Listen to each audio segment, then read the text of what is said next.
يا إله الكون قد أسلمت لك يا إله الكون قد In Mecca, where he was born, he was known as Al-Amin, the most trustworthy. And Al-Amin, even though his enemies had stolen from his followers, killed his followers, tortured his followers, confiscated their properties, he could have done what others do in warfare.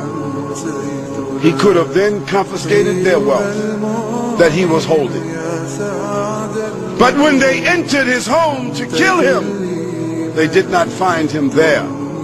Instead, they found his cousin Ali radiallahu anhu, and he left Ali in his house when he escaped for only one reason, so that Ali radiallahu anhu could give back to them the valuables, the money that they had entrusted with him years ago. Can you imagine a man who is hated for his message, opposed for his message, sought to be killed, yet those people who hated the message and sought to kill him, they never thought to come and say, give us back our money, because still they trusted him, because they knew there was no one with more trust in Mecca than Muhammad sallallahu alaihi wasallam. He was that pious, he was that shy, he was that gentle in his speech. Yet it was said that when the Prophet sallallahu alaihi wasallam was met on a battlefield, he was ferocious in defending Allah subhanahu wa ta'ala. And when the companions of the Prophet sallallahu alaihi wasallam used to look for him on the battlefield, they said, Wallahi, we found him in the middle of the enemies, fighting. And they said, we used to seek the protection of his person. We used to hide behind the Prophet sallallahu alaihi wasallam on the battlefield. He was such a warrior and statesman on the battlefield, commanding and fighting for the way of Allah subhanahu wa ta'ala. But once he was off the battlefield, his eyes were downcast, and he was speaking softly, and he was gentle, and he was warm, and he was sacred and soft and caring and crying. The Prophet sallallahu alaihi wasallam never wore silk, he never wore gold, he never dressed arrogantly, he never dressed ostentatiously, he never walked proud, arrogant, he never appeared in front of people like he was a king or an emperor, even when he was the absolute ruler. This was a man receiving over the period of 23 years on a daily basis. Intermittently, he was receiving the 6,626 verses of the Quran over a period of 23 years.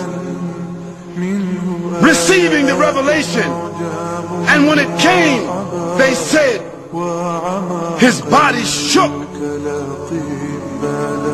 His body shook, and if someone's hand or leg was under his, it felt as if their hand or their leg was being crushed from the revelation coming down.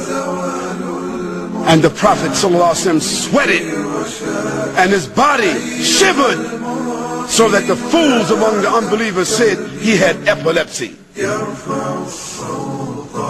because they could not explain what was happening to this man. I told you earlier that Allah subhanahu wa ta'ala said, had he sent this Quran down on a mountain, it would have crushed a mountain. So what do you think it would have done to the heart of a human being? But Allah prepared the Prophet ﷺ as a vessel for it. But when the revelation came down, they could see it. Yet the Prophet ﷺ was also, during the course of that day, feeding the poor, visiting the sick, discharging the army, acting as a statesman, acting as an arbiter, talking to the people, addressing the women, giving out the zakat, sewing his clothes, washing his house, shopping for the food, doing all the things that you and I do. And at night, standing in prayer for 4 or 5 hours at a time. And in the day, fighting the battles, discharging the armies, giving the ahkam and the rulings, explaining the Quran, instructing the people in behavior. How could a man do all of that and stand 4 or 5 hours at night at one time? The Prophet sallallahu alaihi wasallam, on one occasion, he went to a place called Ta'if to give his message to those people.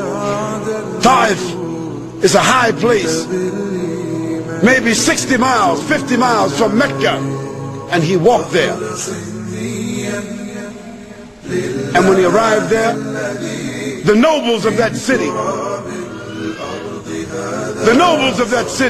sent out the meaner elements, some urchins and bums and destitute people, to throw rocks at the Prophet and spit at him. And he bled, and he cried, and he sat down on the stump of a tree or on a rock, and he was questioning himself. Why I was not successful in talking to these people? What is it that I'm doing? I'm inefficient. And Allah subhanahu wa ta'ala sent Jibreel alayhi salam to say to him, "O Muhammad, Allah subhanahu wa ta'ala says, Salam alayk." Allah subhanahu wa ta'ala says to you, Salamu alaykum Muhammad. And he has ordered me to command the angels of the mountains on the 2 sides of these people to come together like that and crush those people if you want. The Prophet ﷺ said, no, I don't want that. Let them go. Maybe one day they will be Muslims. Today, Ta'if is one of the most beautiful places where the flowers grow, where there are no flowers anywhere else. And everyone in Ta'if today is Muslim. This was the manner of Muhammad sallallahu alaihi wasallam. He was a mercy even to those that opposed him, so that when he had the chance for revenge, when he had a chance for reprisal, the Prophet sallallahu alaihi wasallam never took revenge. He never took reprisals. There's not a person in the whole of history that can compare with Muhammad sallallahu alaihi wasallam. Not a Confucius, not Gautama Buddha, not Alexander the Great, not Bonaparte Napoleon, not Julius Caesar, nor Constantine, not Mahatma Gandhi, not King Richard or King Ferdinand, not Winston Churchill, not Charles Darwin, not Mao Zedong, nor Deng Xiaoping, nor Karl Marx, not Albert Einstein, not Martin Luther or Martin Luther King Jr., not George Washington, not John F. Kennedy, and certainly not Bill Clinton. Not Tony Blair, nor John Howard, nor George Bush Sr. or George Bush Jr. Not you, not me, not our parents, nor our grandparents, nor any of our ancestors can match this man Muhammad sallallahu alayhi wa sallam. You